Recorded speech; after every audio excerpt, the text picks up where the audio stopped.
politics is supposed to be the art of the possible, make things happen. Going to Washington, you have two responsibilities.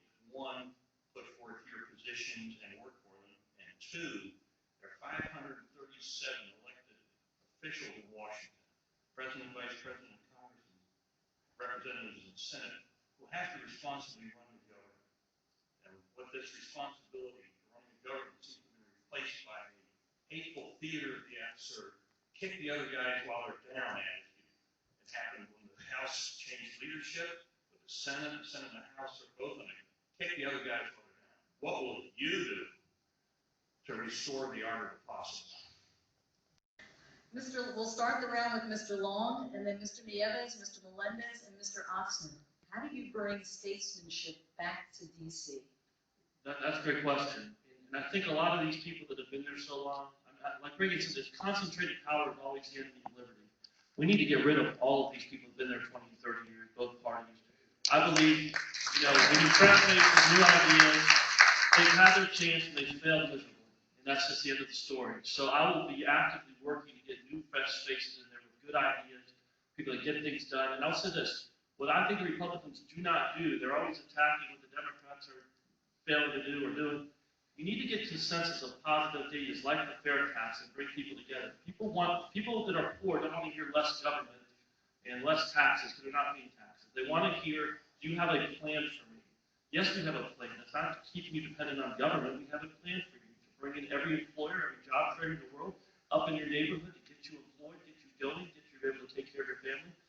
But you either have problem solvers or you have problem creators. And there's no substitute for good ideas that are specific, that people understand and move the country forward. We either have those or we don't have those. So my job, the way I see it, is to bring forth very specific ideas that make sense and start building coalitions. The Tea Party Coalition, the Michelle Bachmann, the Fair Tax Coalition in Congress, and that's where I plan to channel my energy, building consensus, selling it to the American people moving forward.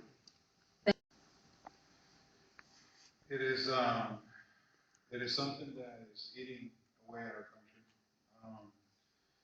And obviously, it bothers people, it bothers me.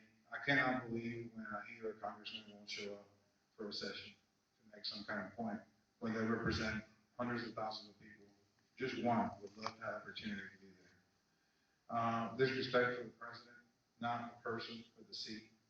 I mean, we have laws, moral responsibility, not just in government, but also in financial systems. And I believe that, as I mentioned before, when the question was asked, who would I support for Speaker of the House? I believe that leadership starts at the very top. One of the shortcomings of President Obama. He hasn't been a great leader. We need true leadership. We're ready for it. And I believe you have to do it by example. I have been in the private sector all my life. I work behave professionally, and that's exactly how I will behave. I've been married for 25 years. I respect my wife. I have not lost respect for her one day. And when I go to Washington, I'll respect everyone. And I will seek to have convergent conversations. I want to focus on our similarities and our differences. And I think that can get us there. Thank you. I have experience in this arena. I still have the arrows in the back of my back. Donna Sykes lives in Osceola County. I got school board members suing each other, ethics violations. They're going at it. And yet you never see my name in the Orlando Sentinel getting down in the mud. And yet you look at our school district from a functionality standpoint, not a personality standpoint. We've always balanced our budgets. None of our schools have been cut, which in Orange County and Seminole County, they've had to cut a few of them. They had to increase taxes. That hasn't occurred. So in other words, I was able to take the personality differences aside. And trust me, as somebody running for Congress, I would love to have my name in lights and start calling people out. But I didn't, because that isn't what the people elected me to do. My job was to stay focused on keeping that books balanced, to be able to make sure our students were learning, we would show academic gains, and that's the same experience that I'm going to take into the federal government. I'm not naive to that. I know what it's like. And the thing is, on the school board, I have to go home and see them.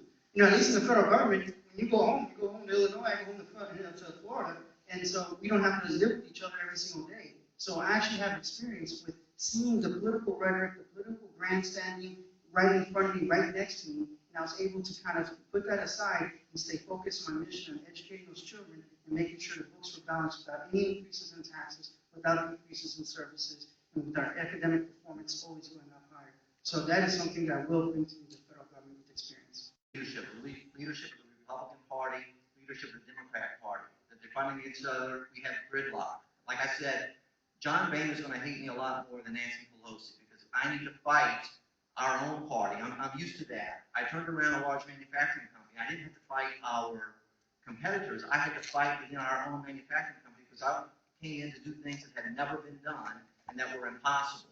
I did the impossible. I knew how to do that. Today, I work for one of the largest companies in the world, and I say it's like working for the federal government because everything's a bureaucracy, and I know how to fight bureaucracies. There's a method of negotiation which no is not an answer. We cannot go with the answer of no. There's ways to work around things. I'm the only one here that has the experience at working at a global economic level that knows how to get things done, and I'm the one that's willing to fight our leadership to get things done.